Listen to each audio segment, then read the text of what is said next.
Hello everyone, and welcome to the 31st episode of Analyzing Evil, featuring our patron pick for the month of June, Daniel Plainview, from There Will Be Blood. Daniel Day-Lewis, as Daniel Plainview, provides a stellar performance that leaves us with an emotionally and psychologically complex character, whose devolution over the course of this film is a fascinating study into the detrimental aspects of one's personality that can lead to severe consequences when one's ambitions are left unchecked.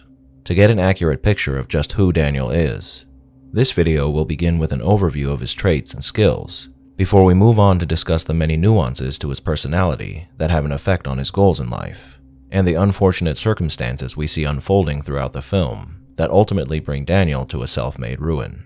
There's a lot to cover here, so without further ado, let's begin. Now, one of the best scenes to give us a starting point in analyzing Daniel Plainview actually occurs midway through the film, and that's the iconic scene where he gives a speech to his false brother about the competition that resides within him, a speech I'll be referring back to multiple times throughout this video. We'll start by covering the components of this speech that are the foundation of Daniel's personality and the man he's become. I have a competition in me. I want no one else to succeed. I hate most people. There are times when I look at people and I see nothing worth liking. I want to earn enough money that I can get away from everyone. I see the worst in people. I don't need to look past seeing them to get all I need. I've built my hatreds up over the years, little by little. To have you here gives me a second breath in life. I can't keep doing this on my own with these people. Now that I've given you a refresher on this speech, there's no better place to start looking at his skills and traits than the introductory scene of the film. This introductory scene shows us two of Daniel's most important traits right from the get-go that are backed up by his intrinsic desire to compete and succeed, those being his determination and his resolve. Many individuals who find themselves at the bottom of a mineshaft with a broken leg, miles from civilization, would, after a certain amount of effort to free themselves, abandon all hope and accept their fate. But a man who toils in a self-dug mineshaft for who knows how long is not one who abandons hope easily, especially considering this broken leg is a direct result of his discovery of a vein of silver. Though this event may have had an impact on his sense of self-preservation, whether or not he had discovered this silver would have likely made little difference to Daniel, as a man who is willing to drag himself for miles through bleak desert is one who is no stranger to adversity, and one whose will to survive surpasses any fear that might have surfaced in the moment he felt his leg snap. Concurrent with his views of people and his ability to extract what he needs from them, in the scene where he and his son are holding a town hall meeting of sorts, we get to see another crucial aspect of Daniel, his silver tongue. Though it gets him nowhere here, we get to see Daniel employ tactics in his speech that are common tools used in the art of persuasion. First, he establishes who he is, what he represents, and what he's accomplished. Here, speaking about what his company has accomplished, and the current success he is having in his endeavors. Next, he mentions the potential of the situation being discussed, in this case, the opportunity for great wealth through extraction of the oil beneath this community. And then he immediately presents a problem and the obstacles that can stand in the way of this opportunity, which here he identifies as speculators and scalpers who are looking solely at making a profit for themselves and not the people who hired them. When presented with a question about a solution to this problem, he circles back to his own qualifications, stating his expertise, hands-on approach to his business, and his ability to quickly and efficiently begin producing for this community, all while he simultaneously highlights the errors and mishaps that are prone to his competition, peppering in mention of his values and moral standing by highlighting himself as a family man, someone ordinary, a man who's much like the people he's speaking to. You can often find this method of persuasion and negotiation in both business and politics, and the way Daniel is highlighting his own accomplishments without overtly boasting about them, while simultaneously undermining his competition, shows us that he has a firm grasp of the art of conversation and the ability to empathize with the people he's trying to persuade, appearing to them as a man whose intentions are pure and one who's on their side, as opposed to the seedy entities that are his competition. His posture and mannerisms also play a part, as he reflects a calm confidence, and the way he moves and speaks is reassuring and firm, yet not so much so as to be intimidating. contributing to the image he's trying to project as a competent and capable businessman with an eye set towards helping the people who partner with him. The following scene reflects much the same, but as this is a more personal conversation, he adds another component into this negotiation, that of a careful prodding at the important things in a person's life, a small reminder of why they're engaging in this negotiation in the first place. Here, he reminds the couple he's speaking to of their children, a small misdirection of the conversation that serves to bring their focus back to their priorities, rather than any discrepancies they find in the proposal Daniel has laid out for them. These traits are the tools Daniel uses to realize his ambitions, and his use of the resources available to him, and the understanding he has of the desires and morals of other people and how to turn them to serve his own ends is frequently employed by Daniel, as we often see him invoking family values and a belief in God to back up the claims he's presenting to his potential business partners. However, this image of a benevolent business partner is nothing but a carefully crafted facade. There's no doubting that with a booming business comes booming communities, but the profits Daniel provides to the people he does business with is nothing but an afterthought. And we see this notion in the scene where he's confronted by Paul Sunday with information about a potential reserve of oil that lays untapped under his family's ranch. Here he's much more terse and vague, and this conversation reflects the businessman he actually is, a much more conventional one, whose concerns lie with his profits and not the prosperity of the people he deals with. This is further expanded upon when he arrives at the Sunday ranch, where he states to his son his intentions to lowball the Sunday family. All of these things seem to indicate that he's a manipulator, and he certainly does employ manipulation as one of his tactics, but I think it's more accurate to peg him as a sly, smooth-talking salesman who has the credentials of hard work and reputation to back up any of the false promises he makes to people. Now that we've covered these crucial skills and traits, let's move on to his personality. A few things are evident from the way he conducts himself, those being that he is without a doubt a highly envious narcissist with an overt superiority complex and fragile ego. I'm sure this stems from the fact that his view of people is one of inferiority and distaste, even the people he envies, coupled with his view of himself as a hard-working, well-informed, and self-made man who need not bow to anyone that happens to cross his path. Daniel is a man who feels he has the right of every situation, and though his outward boasting when he's making his case to prospective business partners is part of the game he plays, he really does in truth believe that he is the man he tells everybody he is, and nobody can tell him otherwise. These high opinions of his own capabilities, coupled with his negative view of nearly everyone around him, causes Daniel to be susceptible to even the smallest of slights, either real or perceived. And what plays into these highly detrimental personality traits is the intense rage that he harbors within himself, causing him to hold grudges against those who wrong him in any way. Hatred for these individuals stored away in his memory to be used at a later date, and his behavior towards these people is racked with spite and snide hostility, which can devolve into violence when he's pushed too far. We have many examples of this throughout the film, and we first see this during his negotiations with the Sundays. Here, Daniel is on the losing side of a deal that he has deemed to be fruitful, and he becomes frantic, the veneer of a calm and collected businessman slowly fading as his nefarious intent is brought forward, and he becomes much more abrupt and dismissive in his speech patterns. What we get to see now is his impatience and panic mixed with rage when he views an opportunity to further his success slipping between his fingers. This is only a shadow of what's to come, and his rage manifests in increasing measure as the film progresses. From this point on, though, Daniel's rage is nearly always accompanied by the spite and snide hostility that I mentioned before, which, while tied to his rage, is more so tied to a superiority complex. Take, for example, the moment where Daniel refuses Eli's request to have Daniel introduce him and bless the well. Now, the reason that Daniel did this is obviously because he dislikes Eli, but there's more to it than that. Eli is in a way just like Daniel, but his motivations contrast and conflict with Daniel's. This makes it natural for the two of them to butt heads, but what rubs Daniel the wrong way in this moment is that Eli, someone who Daniel believes is both ridiculous and beneath him, deigned to tell Daniel what to do. And this is something that Daniel cannot abide from anyone, let alone this delusional, superstition-obsessed young man. Later in this scene, we get another moment of spite from Daniel when he displays disdain for Abel Sunday, who Daniel learned beats his daughter through his son, and makes it a point to call him out in front of his daughter, flashing his own power and stating that he'll be the one taking care of Mary from now on. We again see his rivalry and animosity towards Eli in the scene where he asks Daniel for the money that is owed to him.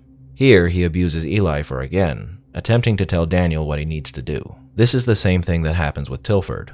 As in their first meeting, Daniel perceives that Tilford is attempting to tell him how to run his family. Now, he might have been doing so to a certain extent, but not to the degree that Daniel believes he is, and the reaction Daniel has here is beyond excessive, especially for what is essentially a misunderstanding. Earlier, I mentioned that Daniel is able to empathize with the people he is negotiating with, and that's only partly true. As though Daniel is able to feign empathy for the purposes of conducting business, he has almost none when it comes down to it, and he is much more concerned with his own feelings rather than the feelings of others. His relationships suffer as a result of this, and Daniel finds himself without any true friends outside his own son, and for a time, his so-called brother. But as we know, both of these relationships end up crumbling. The one with his false brother is understandable, considering he had been deceiving and using him over the course of their relationship.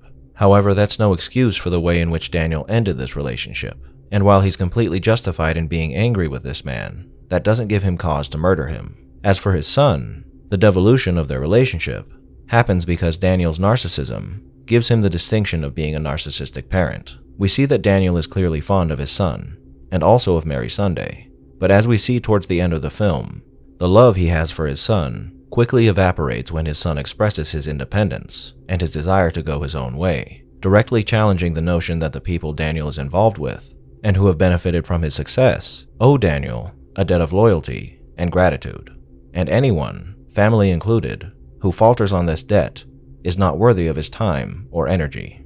A component of his superiority complex is Daniel's disdain and discomfort towards religion. We see this multiple times throughout the film, and it's clear that Daniel is a non-believer when it comes to anything spiritual, which isn't a bad thing by any means. But in Daniel's case, the reasoning for his non-belief runs deeper than theological or philosophical differences.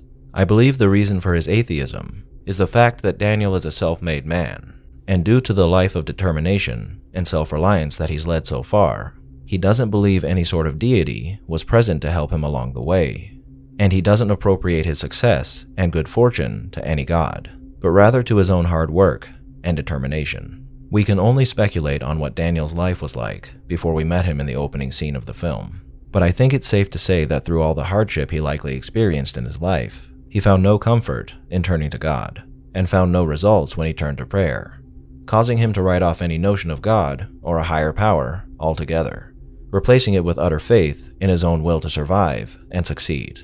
All of these traits seem to indicate that Daniel either suffers from antisocial personality disorder, specifically sociopathy, or narcissistic personality disorder. However, he doesn't have all the symptoms of either, but he does display many of the behaviors that are present in a person with narcissistic personality disorder, more so than the symptoms that are prevalent within a sociopath. And those symptoms are his exaggerated sense of self-importance and exaggerated talents, as we see when he claims he's the only person capable of doing certain jobs, and how effective he is at completing them. His preoccupation with fantasies of his success, like when he enters into a trance-like state upon striking oil in Little Boston, where we see that he is so mesmerized with the gold he sees spewing forth from the earth, that for what seems to be an entire day, he stands watching this fountain of wealth like a predator, wholly unconcerned with the sorry state of his son lying deaf and broken right behind him. Then we have the way he monopolizes conversations and belittles people he views to be inferior to himself. His expectation of unquestioning compliance with his own expectations, as he expects with Eli, his son, and prospective business partners. The way he takes advantage of others to obtain what he wants. His inability or unwillingness to recognize the needs and feelings of others, as we see during his conversation with his son towards the end of the film. The envy he states to have for others. His dependence on alcohol. Significant interpersonal problems causing him to easily feel slighted, and secret feelings of shame, as we can see when he's questioned about his son, as well as feelings of vulnerability, which comes from his inherent loneliness that is apparent from his dependence on his relationship with both his son and falsified brother. I'm hesitant to claim that Daniel suffers from narcissistic personality disorder outright, and the reason for that is because people with this disorder aren't capable of feeling true guilt or remorse. But as we see a few times in the film, Daniel definitely is, particularly after he kills his false brother. when he admits to abandoning his son in the Church of the Third Revelation, and when he's reminiscing on the relationship he had with his son that has since been lost due to his own actions. These three moments hit Daniel in a similar way. The murder and loss of his false brother, coupled with the absence of his son in his life at that time, crushes Daniel in more ways than one. In the run-up to this moment, he realizes early in the day that this man is in truth not his brother. And throughout this day, he's torn on what to do about this revelation. On the one hand, you have a man who deceived him, but on the other is the fact that this man is Daniel's only friend in the world, and this conflict is tearing Daniel apart as the day goes on. This problem is eventually solved by something that Daniel frequently turns to for solutions: alcohol. A mixture of inebriation and rage enveloped Daniel, and only after he's buried this man's body and reads the diary of his actual brother does the magnitude of what he's been subjected to and what he's done hit him. The immense outpouring of grief we see here happens in part because Daniel is mourning the loss of a brother he never knew, and is so distraught over how thoroughly he was deceived and placated to a place of love and companionship that was nothing but a sham, a momentary solution to the overwhelming hatred he felt for nearly everyone around him. However, this grief also comes from the fact that he's selfish, and now that he's murdered his only friend, he feels utterly alone and is racked with despair and guilt over what he's done, realizing in this moment that though this man had deceived him, he still valued the relationship they had. I think the reason Daniel felt so attached to a brother figure, even a false one, can be understood by looking at three things he said during his competition speech. In that speech, he tells Henry that if Daniel has certain traits, they must be in Henry too. He then tells him that Henry joining him in his endeavors gave him a second breath in life, and then he goes on to say that he can't continue doing what he's doing alone. Now, Daniel has plenty of associates that he can rely on, but what Daniel sees in this brother is someone who might be just like him, someone that understands him, and will be able to support him in a way that others who don't share the same traits can. Finding this person was truly a second breath for Daniel. And though in actuality this false Henry didn't naturally contain the same traits as Daniel, he still formed a bond with him, and that bond was one of the few things outside of his own ambitions that Daniel truly valued. As for his abandonment of his son, he had already felt guilty for sending him away, and after Henry's death, his guilt over the murder amplifies the guilt he feels over abandoning his son. And even though Daniel is trying to power through his confession in the church and convince himself that he feels no remorse over his actions, we can see the pain that manifests on his face as he's shouting that he abandoned his son. Following the return of his son, Daniel is very hands-on and loving with him, holding him close to him as he realizes that he's the only thing in his life that has any real meaning, and is someone who can yet become the partner that he's always desired. Now, with all of this in mind, I think it's fair to say that Daniel has a borderline case of narcissistic personality disorder, as he certainly displays quite a lot of characteristics of this disorder, but the small amount of guilt and remorse he shows keeps him from having this disorder outright. I could be wrong, so if anybody has anything else to add to this overview, let me know down in the comments. Now, all of these traits within Daniel fuel the most detrimental aspect of his entire personality: his immense greed and desire to surpass all those around him, which is the cause of all the misfortune that occurs in his life, and what ultimately leads to him committing acts of evil. The consequences of this greed are presented to us in every endeavor that Daniel undertakes, as the good that occurs from his greed is always tempered by a tragic event that mars his success, whether it be personal or impersonal.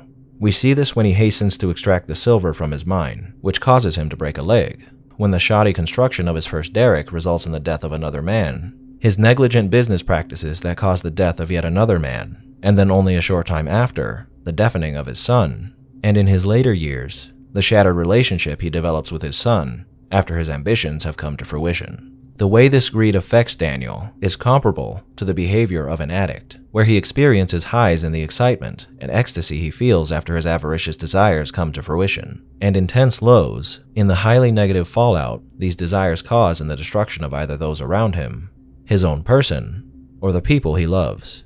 And with this addiction comes a fatal flaw in Daniel that puts him in a perpetual cycle of elation and misery: his inability to understand that his greed is the direct cause of all the misfortune he experiences during his years as an oilman.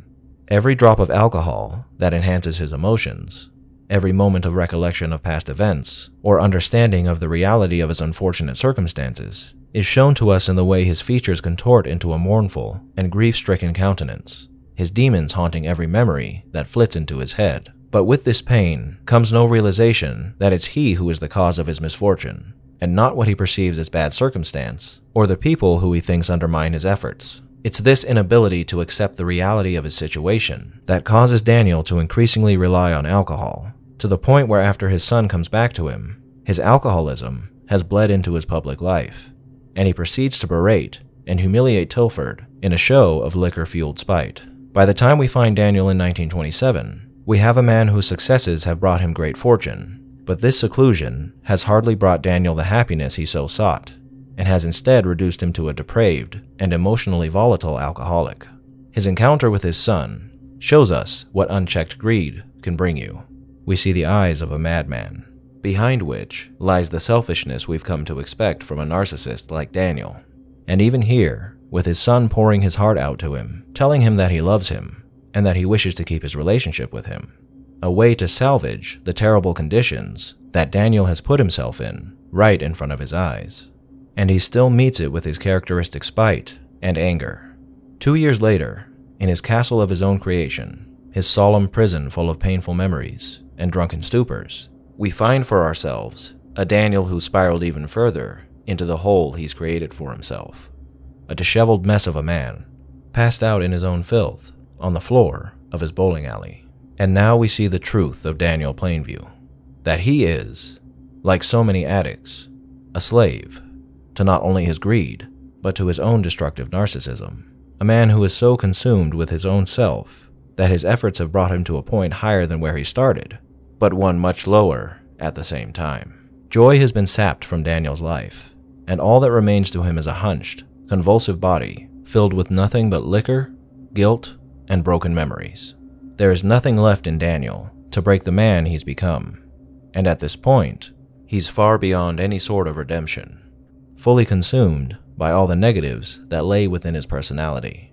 And now, with Eli Sunday presenting himself to Daniel once again, the cruelest aspect of this abhorrent personality resurfaces: his spite. This spite is the only joy left to Daniel, and the elation we see Daniel experience during his mental torturing of Eli is likely the best he's felt in a long time. And this joy is, of course, accompanied by his anger, which has grown and grown during his years of isolation and alcoholism, bursting in this moment as he loses himself to his worst impulses and advances like a madman on a cowardly and defenseless Eli.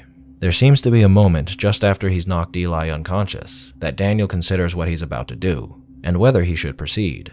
But this flicker of hesitation is quickly overridden by every ounce of pent-up emotion that Daniel has acquired over the last 18 years, all of which is unleashed upon Eli. He remarks to his butler at the end of this altercation that he's finished, and he is, in every sense of the word, as what is left for Daniel in this world he's created for himself.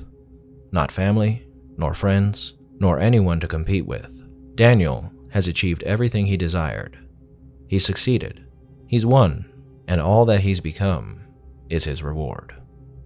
This is who Daniel Plainview is. He's a man who held within him an admirable amount of self-determination and force of will, backed up by the desire to succeed in life and make something of himself. However, these traits would mean nothing when held within a narcissistic man whose focus was attuned solely on his own greed and his ambition to be first amongst his competitors, a victorious warrior standing atop a pile of his vanquished enemies. In his mad effort to build his own world, everything he held dear would crumble by his own hand, leading Daniel toward self-destruction, reducing him to nothing more than a hollow being filled with addiction, spite, and sorrow. A spiteful, avaricious, misanthropic, and narcissistic murderer, Daniel Plainview was a malignant tumor that fed off the lives of not only those around him, but his own soul as well, reducing him to the sorry state we find him in at the end of the film. And at this end, he has only himself to blame, as every terrible thing that Daniel has done, or that has been done to him, is the direct result of a man whose intentions and ambitions were sabotaged from the very beginning by nothing more than his own evil. Thank you all for tuning in to this episode of Analyzing Evil, and I hope you've enjoyed. What are your thoughts on Daniel? Did I miss anything? Let me know down below, and leave a suggestion for a villain you'd like to see featured while you're at it. If you liked this video and want to see more like it appearing in your feed, click the subscribe button to keep up on the latest episodes, and feel free to leave a like while you're at it. Thank you once again to all of my existing subscribers for your incredible support. If you'd like to support the channel further, consider signing up as a patron over on Patreon. You can find a link to Patreon down in the description. Thank you to everyone who's signed up so far, and a most vile thank you to those whose names you're seeing on screen now.